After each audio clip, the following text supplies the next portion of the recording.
এবার চলেন কোরআনুল কারীমের আমি যেই আয়াতগুলো পড়ছি, এবার এই আয়াতগুলোর উপরে সংক্ষিপ্ত একটু কথা বলি। আল্লাহ আমাদেরকে তৌফিক দান করেন। 19 নম্বর পারা 25 নম্বর সূরা, সূরাটার নাম সূরায়ে ফুরকান। কি নাম? ফুরকান। এই সূরার 5টি আয়াত 25, 26, 27, 28, 29 এই 5টি আয়াত আমি তেলাওয়াত করেছি। ইনশাআল্লাহ এই 5টি আয়াতকে সামনে রেখে আরেকটু কথা আপনাদের সামনে আরজ করতে চাই। আল্লাহ আমাদেরকে তৌফিক দান করে। তাফসীরুল কোরআন, এক্ষেত্রে মনে রাখতে হবে কোরআনুল কারীমের একটা মোটা দাগের কথা মনে রাখতে হবে। কোরআনুল কারীমের আলফাজ, এই অক্ষরগুলো, এটার উচ্চারণ শতভাগ আল্লাহ পাক রব্বুল আলামিন রাসূলুল্লাহ সাল্লাল্লাহু আলাইহি ওয়াসাল্লামকে শিখাইছেন। কোরআনুল কারীমের বিস্তারিত সাহাবাদের সামনে পেশ করা নবীজিকে আল্লাহ তাআলাই উচ্চারণ করায় দিয়েছেন।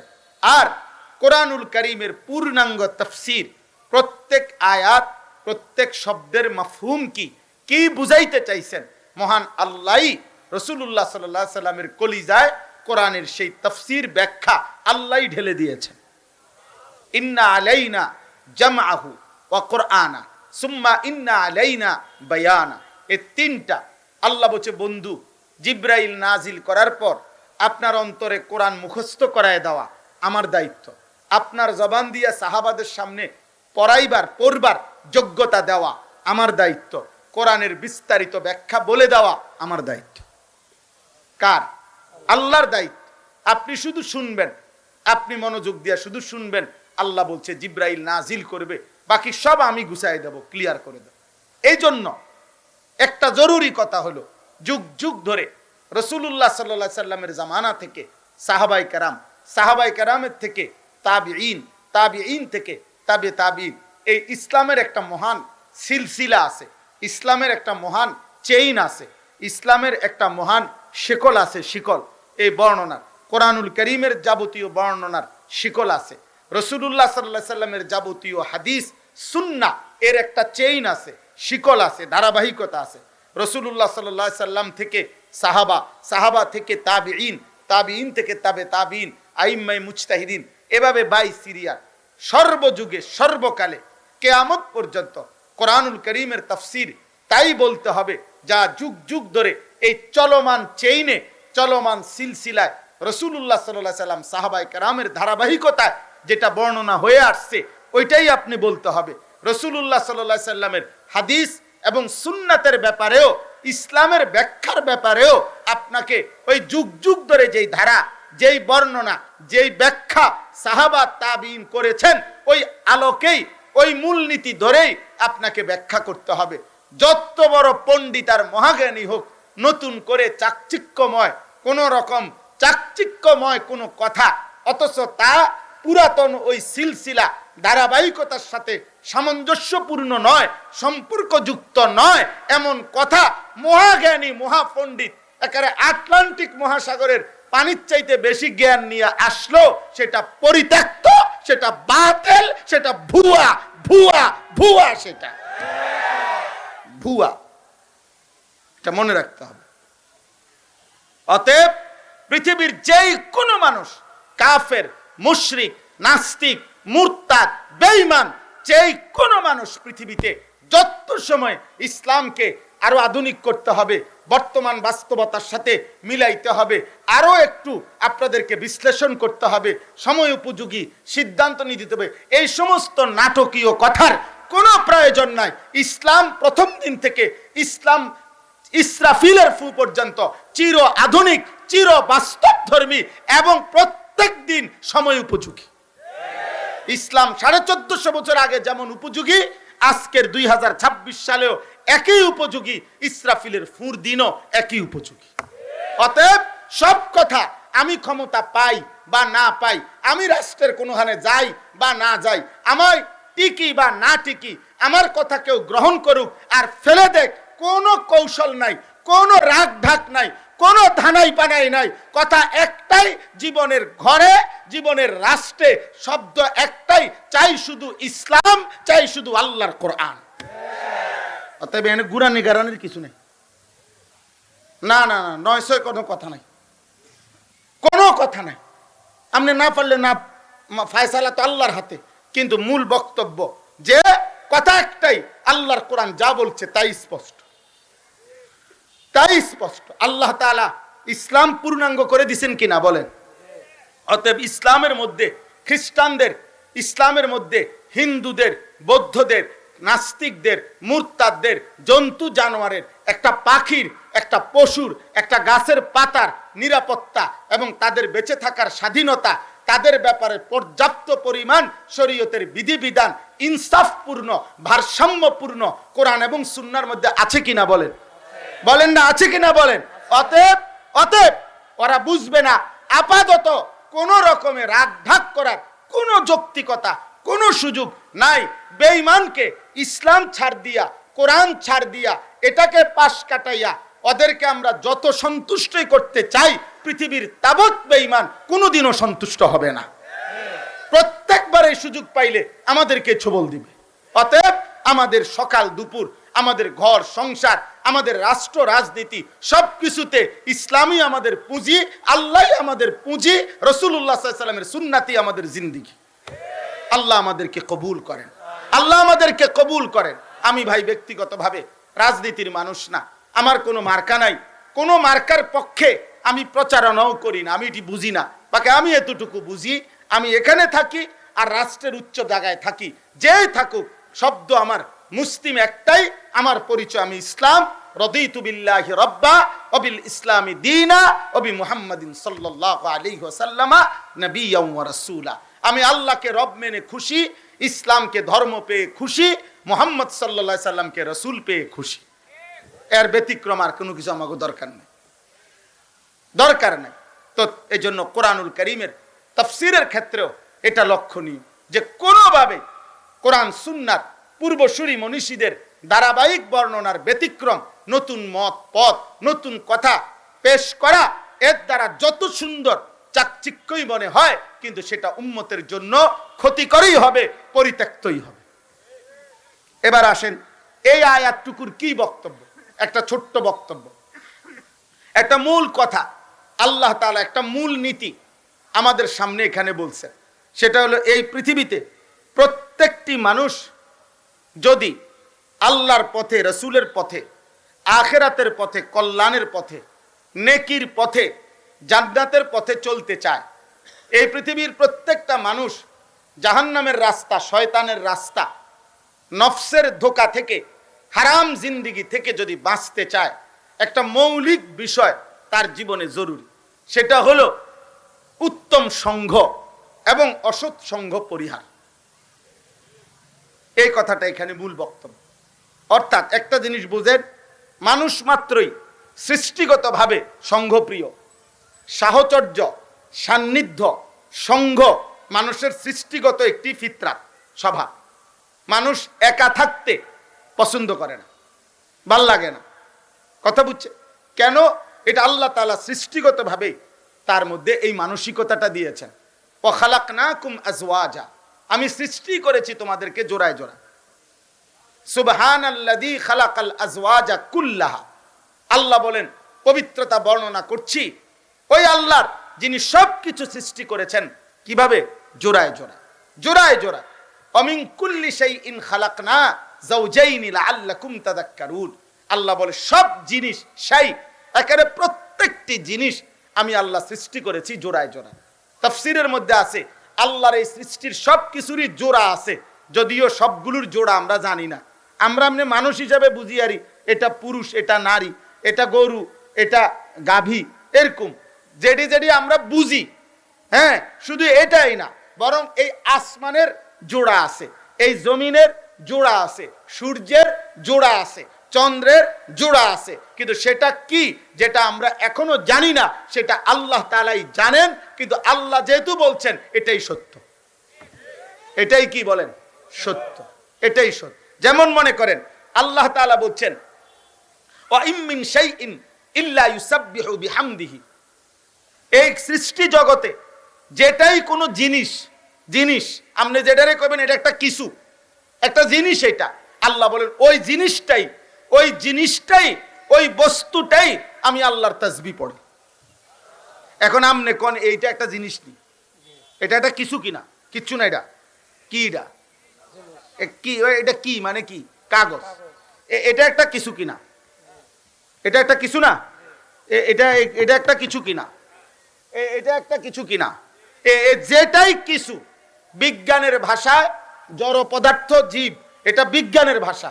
ওনারা বুঝছে যে দূর, ওনারা ভাগ করছে এর দূর। কিন্তু আল্লাহর এই জমিনে এই যা কিছু আছে, কিছু বলেন যেটারে, জিনিস বলেন যেটারে, বস্তু বলেন যেটারে, আল্লাহ ফায়সালা সেটাই আমার তাসবিহ পড়ে। এখন এটা কেমনে পড়ে? লা তাফকাহুনা তাসবিহাহুম, তোমরা জানো না, আল্লাহ বলছে আমি জানি। আলাম তারা আন্নাল্লাহ ইউসাব্বিহু মান ফিস সামাওয়াতি ওয়াল আরদ, আল্লাহ নিজে বলছে যে মান ফিস সামাওয়াতি ওয়াল আরদ, আসমান ও জমিনে যা আছে আমি আল্লাহর তাসবিহ পড়ে। কার তাসবিহ পড়ে? আল্লাহর তাসবিহ পড়ে। তাহলে মানুষ মাত্রই সৃষ্টিগতভাবে সংঘপ্রিয়, সাহচর্য চায়, সান্নিধ্য চায়।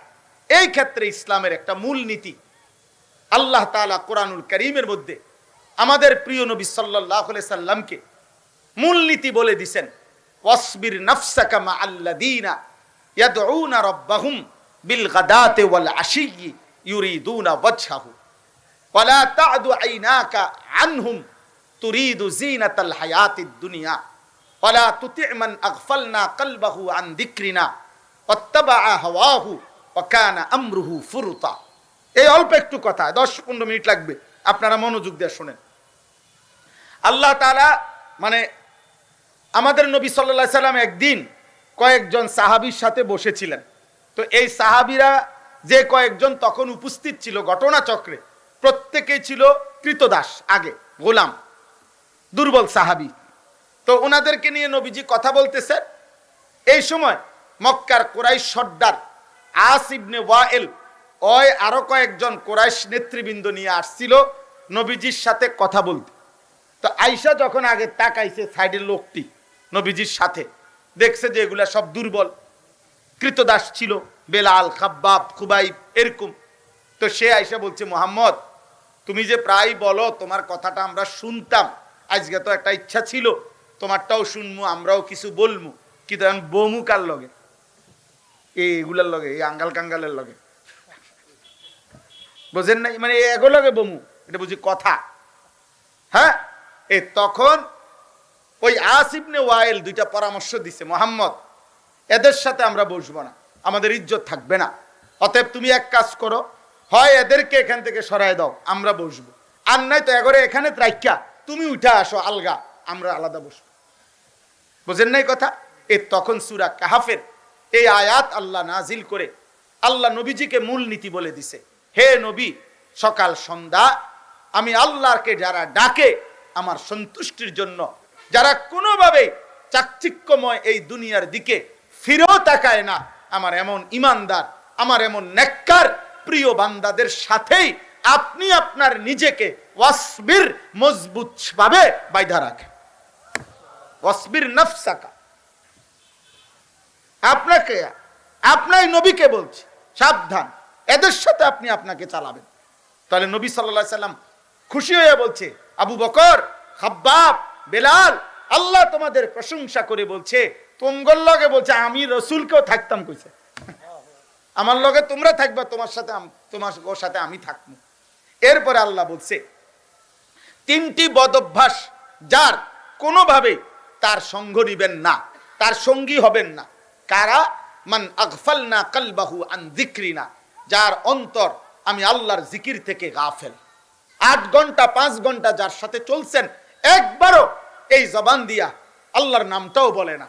কোথায় আখিরাত, কোথায় কবর? 3টা বাজে অসংখ্য যুবক আব্বা, নওজোয়ান, আমি প্রতিদিন এই কথাটা চিৎকার করি, 3টা বাজে একটা ছেলের সাথে তুমি বাইরে হইলা, তোমরা 8 জন বন্ধু, 5 জন বন্ধু, 10 জন বন্ধু একসাথে আড্ডা দিচ্ছ, তোমরাই বললা তোমরা ফ্রেন্ড, তোমরা বন্ধু। তাহলে বন্ধু 3টা বাজে বের হয়ে রাত 11টা বাজে তোমরা ঘরে ফিরলা, যার যার ঘরে, মাঝখানে তাইলে 8 ঘন্টা গেছে। 8 ঘন্টায় 3 ওয়াক্ত নামাজের আজান হইছে, আসর, মাগরিব, এশা, 3 ওয়াক্ত তোমার বন্ধু নামের এই দুষ্ট, এই বন্ধু নামের এই শয়তানগুলো একটা বার যে বলল না যে কিরে দোস্ত, তুইও মুসলমান আমিও মুসলমান, আসরের নামাজ পড়বি না, মাগরিবের নামাজ পড়বি না, এশার নামাজ পড়বি না, যে একবারও বলল না, ও বন্ধু কিভাবে হয়? বলো না আব্বা, একটা বার বলো।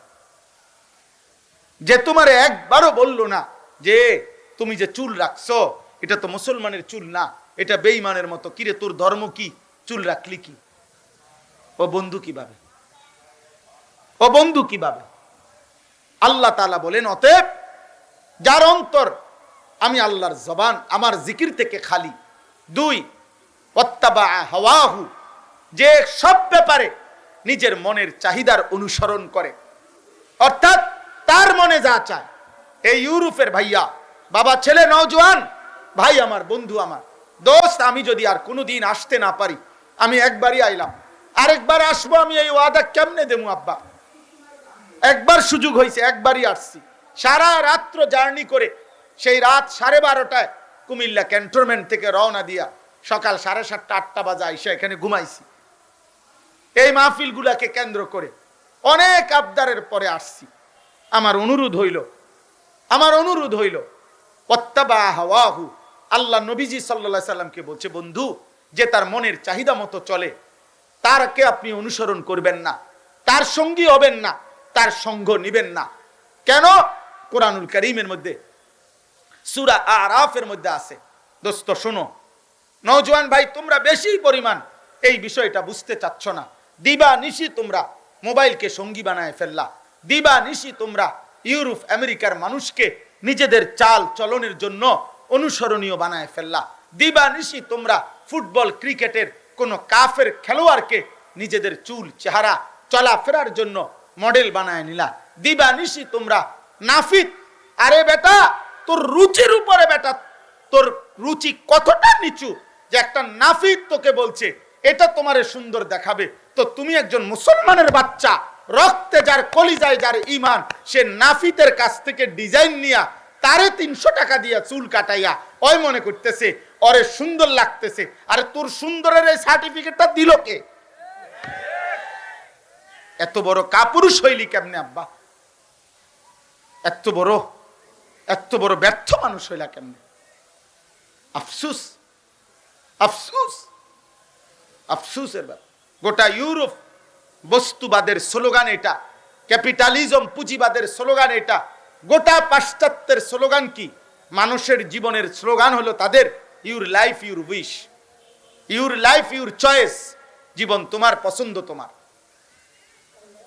তোমার জীবন তোমার পছন্দ, তোমার চুল তোমার পছন্দ, তোমার জামা তোমার পছন্দ, তোমার শরীর তোমার পছন্দ।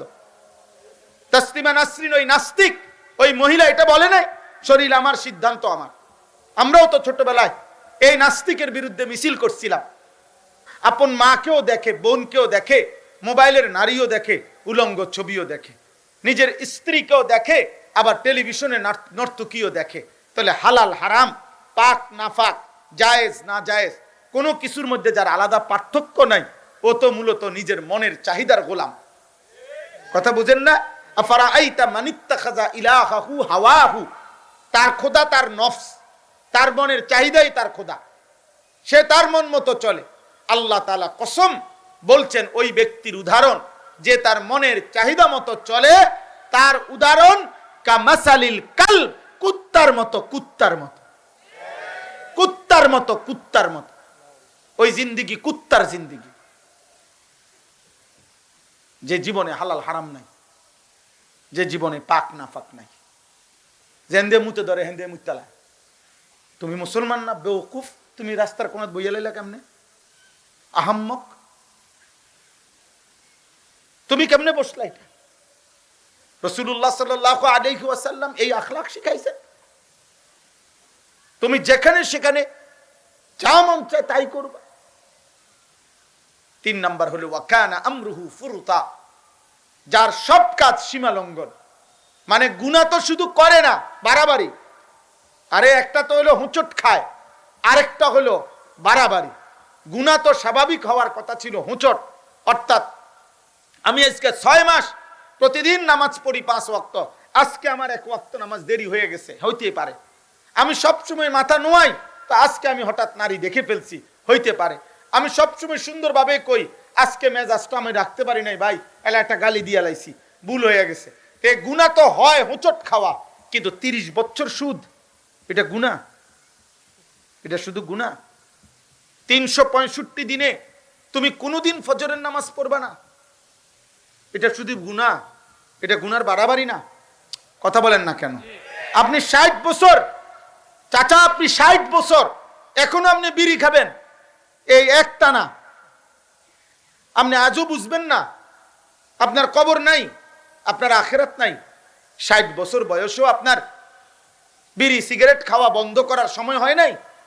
60 বছর বয়সেও চা দোকানের আড্ডা, এখনো নাচ গান দেখেন, টেলিভিশন নাটক সিনেমা দেখেন, এখনো কিস্তি নেন, এখনো কথায় কথায় গালি দেন, এভাবে লাগাতার 30 বছর ধরে একজন মহিলা বেপরদা, প্রতিদিন আপনার ঘরে রঙিন টেলিভিশন চলবে, বছরের পর বছর আপনি সুদ কিস্তির উপরে জীবন চালাবেন। আস্তাগফিরুল্লাহ, এটা কেমন মুসলমান? এ তো অহংকারী, এ তো সীমালঙ্ঘনকারী, এ তো আল্লাহকে কিছুই মনে করে না, এ তো আখিরাতকে কিছুই মনে করে না। আল্লাহ তাআলা বলছে, বন্ধু এমন নাফরমানকে আপনি আপনার বন্ধু বানাবেন না, বন্ধু বানাবেন না, সঙ্গী হবেন না। এবার আসেন রাসূলুল্লাহ সাল্লাল্লাহু আলাইহি ওয়াসাল্লাম, শুধু 2টা হাদিস নবীজি সাল্লাল্লাহু আলাইহি সাল্লামের বলি। আল্লাহর নবী বলেন, আল মারউ আলা দীনে খলিলিহি, প্রত্যেক ব্যক্তি তার বন্ধুর স্বভাব দ্বারা প্রভাবিত হয়, বন্ধুর গুণে মানুষ গুণান্বিত হয়। ফালিয়ানজুর আহাদুকুম মান ইউখালিলু, তুমি লক্ষ্য রেখো তুমি কাকে বন্ধু বানাচ্ছ, নবীজি বলছেন।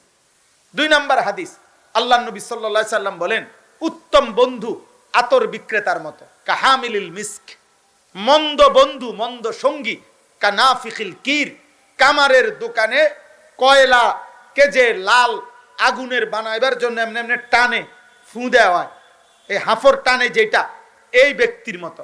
সহজ বলেন, কামারের দোকানদারের মতো। আল্লাহর নবী বলেন, আতর বিক্রেতার কাছে তুমি 3টি জিনিস নিশ্চিত পাবে। 1, ইম্মা আন ইউহজিয়াকা, গেলেই তুমি হয়তো তিনি তোমাকে 1 বোতল আতর হাদিয়া দেবে। 2, ওয়া ইম্মা আন তাবতাআ মিনহু, অথবা তুমি নিজে আতর বিক্রেতার থেকে কিছু কিনে নিবে আতর। 3 নাম্বার, যদি নাও কেনো, সেও যদি তোমার হাদিয়াও না দেয়, ওয়া ইম্মা আন তাজিদা মিনহু রিহান তাইয়্যিবা, কমপক্ষে তার সামনে থাকলে সুগন্ধি তোমার নাকে লাগবেই। আল্লাহ রাসূল সাল্লাল্লাহু আলাইহি সাল্লাম বলেন, আল জালিসুস সালিহ কাহামিলিল মিস্ক, উত্তম সঙ্গী ঠিক এরকম, তোমাকে সুগন্ধই দিবে, উপকারী হবে।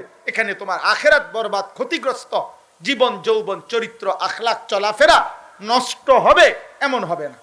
আর ওই কামারের দোকানদার, আপনারা এটা বুঝছেননি আমার কথা, এমনি এমনি যে টানে টাইনা যে কয়লা লাল করে, এইটারে কি কয়? এই যে হাফার, এইটা যে টানে, আল্লাহ নবী বলেন মন্দ সঙ্গী ওই ব্যক্তির মতো। তুমি যদি তার পাশে গিয়া বসো, 2টা ক্ষতি হবেই হবে। ইম্মা আন ইউহরিকা সিয়াবাকা, কিছুক্ষণ বইলেই দেখবা একটু পরে তোমার লুঙ্গি জামা পাঞ্জাবির কোনার কোনান দিয়া পুড়ে গেছে। ওয়া ইম্মা আন তাজিদা মিনহু রিহান খাবিসা, অথবা যতক্ষণ বসে থাকবা অতক্ষণ তোমার নাকে ধোঁয়ার দুর্গন্ধই লাগতে থাকবে, ক্ষতিই করবে, তোমার উপকার হবে না, উপকার হবে না।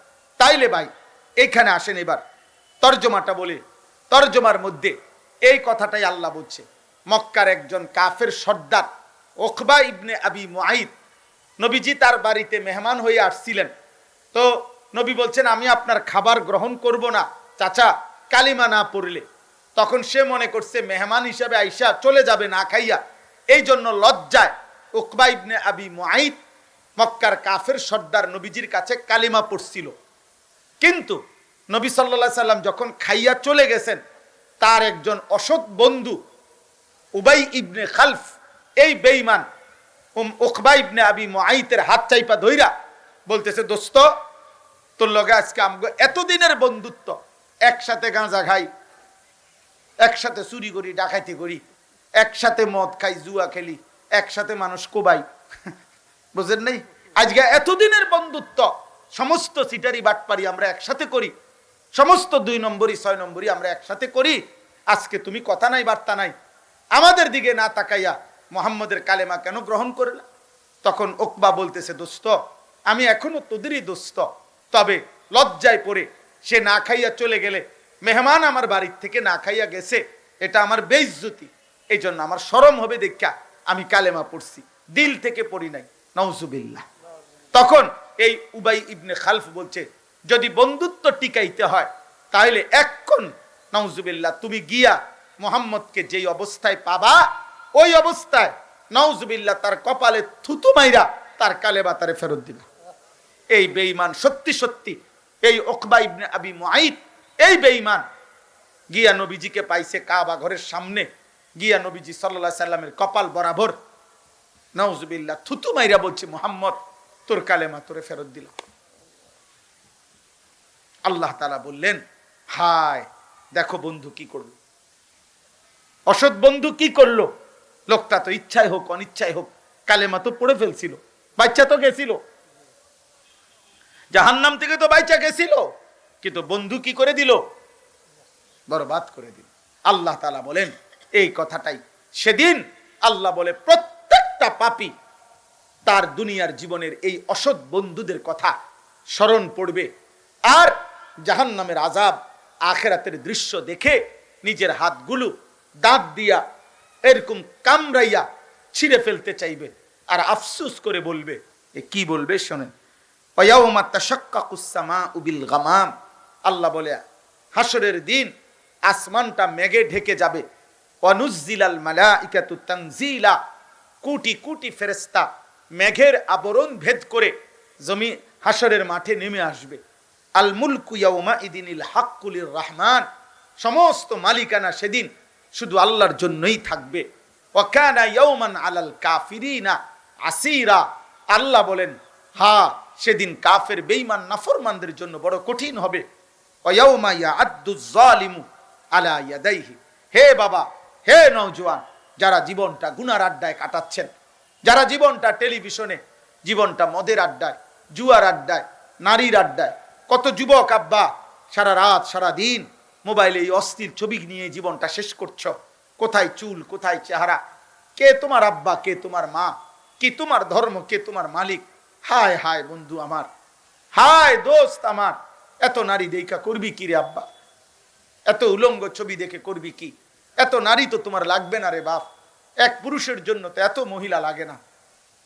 আর সবচেয়ে বড় দুঃখের কথা হইল, প্রতিবার নারী দেখো, যারা ছবি দেখো, অশ্লীল দৃশ্য দেখো, আব্বা এ তো হতাশা বাড়ায়, এ তো আফসুস বাড়ায়, চাহিদা পূরণ করে না। কারণ আমার তো চাহিদা শুধু দেখা না, চাহিদা তো লজ্জাস্থানের আরো বেশি, তো সেই চাহিদা তো পূরণ করা যাচ্ছে না।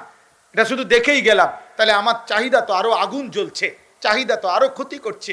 শেষ পর্যন্ত নিজের হাতের নাপাক ব্যবহার অথবা কোনো হারাম কোনো নারী জিনা ব্যভিচারের কোনো অসৎ আড্ডার তালাশ ছাড়া আর তো কিছু না। অর্থাৎ আরো হতাশাই বাড়ায়, আরো আফসোসই বাড়ায়, আরো বরবাদ বাড়ায়।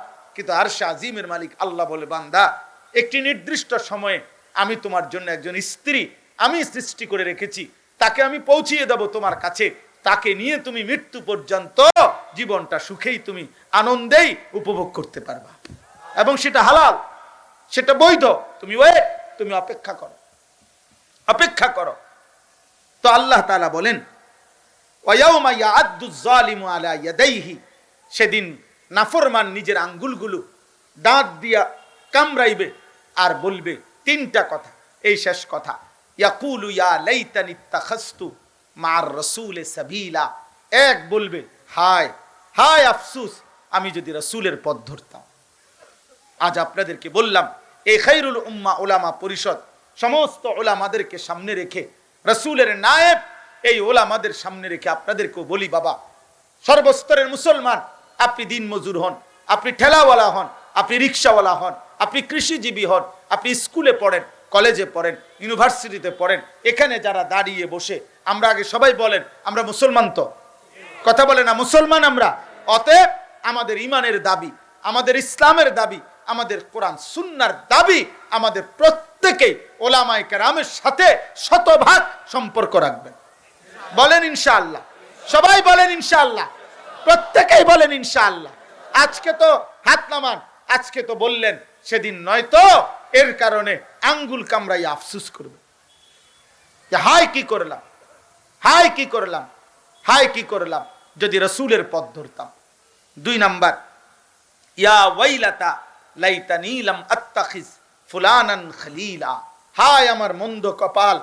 নাফরমান বলবে, প্রত্যেক মানুষ তার পাপের সঙ্গীর কথা মনে পড়বে, যার কারণে বিড়িখানা ধরছে, যার কারণে মদখানা ধরছিল, যার কারণে জুয়া খেলতো, যার সঙ্গী হয়ে মোবাইলে নারী দেখতো, যেই মেয়ের প্রেমের ফান্দে পড়ে চরিত্রটা নষ্ট করছে, যেই বন্ধুর অসৎ আড্ডায় সমকামিতার মতো অশ্লীল অসভ্য বেহায়াপনা কাজ করেছে, যেই কারণে সুদ খাইছে, যার কারণে ঘুষ খাইছে, যার কারণে খুন করছে, যার কারণে সন্ত্রাসী করছে, যার কারণে চাঁদাবাজি করছে, এরকম প্রত্যেকে তার সেই বন্ধু সঙ্গী যাকে সে ভরসা করছে তার কথা মনে পড়বে আর আফসোস করে বলবে, আহা যদি তাকে বন্ধু না বানাইতাম, যদি তাকে সঙ্গী না বানাই। উহশুরুল লাযীনা যালামু ওয়া আযওয়াজাহুম ওয়া মা কানু ইয়াবুদুন মিন দুনিল্লাহ ফাহদুহুম ইলা সিরাতিল জাহিম।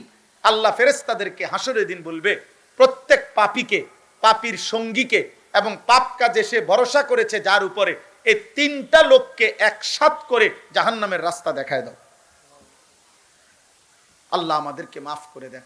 3য় নাম্বার কথা হলো, লাকাদ আদাল্লানি আনি যিকরি বাদা ইজ জাআনি। এই নাফরমান পাপী বলবে, হায় আমার কাছে তো হেদায়েতের উপকরণ এসেছিল, আমার কাছে আইছিল আল্লাহর পক্ষ থেকে, কিন্তু বন্ধু নামের, সঙ্গী নামের অসৎ সঙ্গ আদাল্লানি আমারে তো পথভ্রষ্ট করে দিল। নাই তো আমাগো গ্রামে তো আজান হইতো, চারিদিকে তো মসজিদ আছিল, চারিদিকে তো মাদ্রাসা ছিল, আলেম ওলামা ছিল, হাফেজে কোরআন ছিল, দাড়ি টুপিওয়ালা মুরব্বী ছিল, হাজি সাহেব ছিল, আমগো গ্রামে তো মানুষে নামাজ পড়তো, আমাদের ঘরেও তো একটা আল্লাহর কোরআন ছিল। আমি তো কত মাহফিল দেখছি, কত হুজুর, কত বক্তা, কত আলেম, কত মসজিদে জুমার বয়ানে চিৎকার কইরা আহাজারি কইরা আল্লাহর কথা তো আমারে বলছিল, কিন্তু আমি তো এই অসৎ সঙ্গীর খপ্পরে পড়ে সব হারাইলাম। ওয়াকানা শাইতানু লিল ইনসানি খাজুলা। আল্লাহ তাআলা বলেন, সেদিন শয়তান, এই শয়তানের 2 অর্থ তাফসীরে আছে। 1 ইবলিস, যে তাকে গুনাহ করাইতো। 2 অসৎ বন্ধু, যে তাকে গুনাহ করাইতো। খোদার কসম আল্লাহ বলেন, সেদিন প্রত্যেকটি মানুষ ইবলিস, শয়তান এবং অসৎ বন্ধু কাউকেই পাশে পাবে না, বরং খাজুলা অর্থ হইল সে তার থেকে সরে পড়বে, সে খুঁজবে কিন্তু কাউকেও পাবে না, কাউকেও পাবে না, কাউকেও পাবে। একজন যে তার পক্ষে বলবে এমন কেউ পাবে, এমন কাউকে। অতএব আজকে এইটুকু সময় আপনাদের কাছে আমার অনুরোধ, আপনারা প্রত্যেকে ওলামায়ে কেরামের সাথে থাকবেন। বলেন ইনশাআল্লাহ, বলেন ইনশাআল্লাহ। দাওয়াত বলেন, তাবলীগ বলেন, তালিম বলেন, তাজকিয়া বলেন, জিহাদ বলেন, তাহরীর বলেন, তাহরিক বলেন, প্রত্যেক কাজে ওলামায়ে কেরামের সাথেই থাকবেন। বলেন ইনশাআল্লাহ, বলেন ইনশাআল্লাহ, বলেন ইনশাআল্লাহ। আল্লাহ তাআলা আপনাদেরকে তৌফিক দান করেন। আমার বাপ আমার জন্য দোয়া করবেন।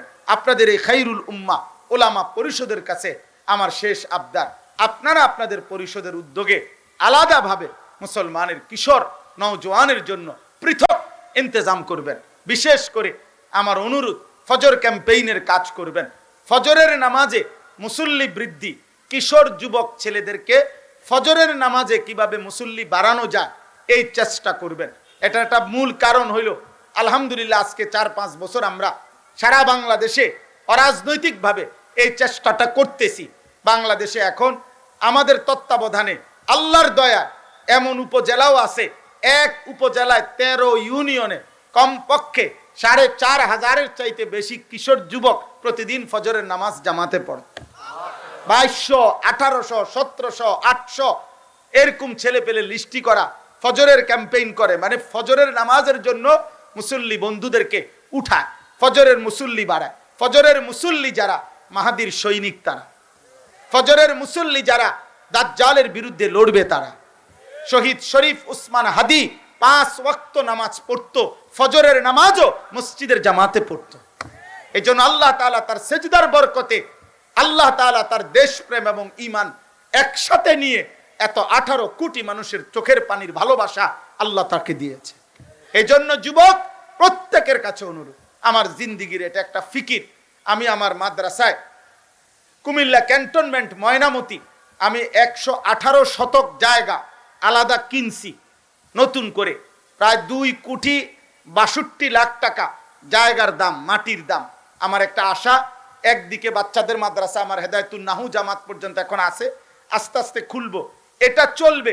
দ্বিতীয়ত আমি সারা বাংলাদেশের কিশোর যুবক নওজোয়ান, স্কুল কলেজ ইউনিভার্সিটি পড়ুয়া কিংবা যারা কোনো পড়ালেখা করে না অথবা অন্য বয়সী মুরব্বী, বয়স্ক, দিনমজুর, ঠেলাওয়ালা, বছরের যেই কোনো দিন আমি একটা মাদ্রাসাটা করতে চাই। ওইখানে বছরের যেই কোনো দিন যার যেটুকু সময় আছে এটুকু সময় নিয়ে আসবে, আলাদা শিক্ষক উস্তাদ কর্মচারী দিয়ে কোরআন সুন্নাহ ওযু নামাজ সূরা কেরাত দোয়া কালাম রুকু সেজদা দিন শিখাবার। গত বছর আমরা 6 দিনে 2025 সালে 3 দিন করে 6 দিন মাদ্রাসা বন্ধকালীন আলহামদুলিল্লাহ বাংলাদেশের প্রায় 500 স্কুল কলেজ ইউনিভার্সিটির কিশোর যুবককে 6 দিনে 11 ঘন্টা করে প্রতিদিন রাত দিন মিলাইয়া 60 জন ছাত্র উস্তাদ মিলে ওদেরকে ওযু নামাজ সূরা কেরাত দোয়া কালাম শিখাইছি এবং এই বছরও হবে। এই জন্য আপনাদের কাছে আমার অনুরোধ, আপনারা আমার ওই মাদ্রাসার এই কাগজটা, ওই মাদ্রাসার একটা আবেদন, অর্থাৎ আমার ওই 2,62,00,000 টাকার ওই জমিতে যদি কেউ অংশগ্রহণ করেন, এক নামাজের মুসল্লা পরিমাণ, জায় নামাজ পরিমাণ মাটির দাম 4,200 টাকা। আমি এটা একটা আবেদন কাগজটা দিলাম, বিকাশ নাম্বার, অ্যাকাউন্ট নাম্বার ওইখানে আছে। কারো যদি মন চায় আমাদের মাদ্রাসার ওই জমিতে অংশগ্রহণ করেন, 4,200 টাকা দিলে সাদকায়ে জারিয়ার ইনশাআল্লাহ সওয়াব পাবেন, দ্বীনি কাজ চলবে। সর্বশেষ আপনাদের প্রত্যেকের কাছে আমাদের এই খায়রুল উম্মাহ উলামা পরিষদের পক্ষ থেকে একটা ব্যাগ নিয়ে যাচ্ছে। 2টা মিনিট প্রত্যেকে একটু পকেটে হাত দিয়ে এই উলামা পরিষদের আজকের এই মাহফিলের জন্য আপনারা প্রত্যেকে একটু সহযোগিতা করেন, এরপরেই দোয়া করছি।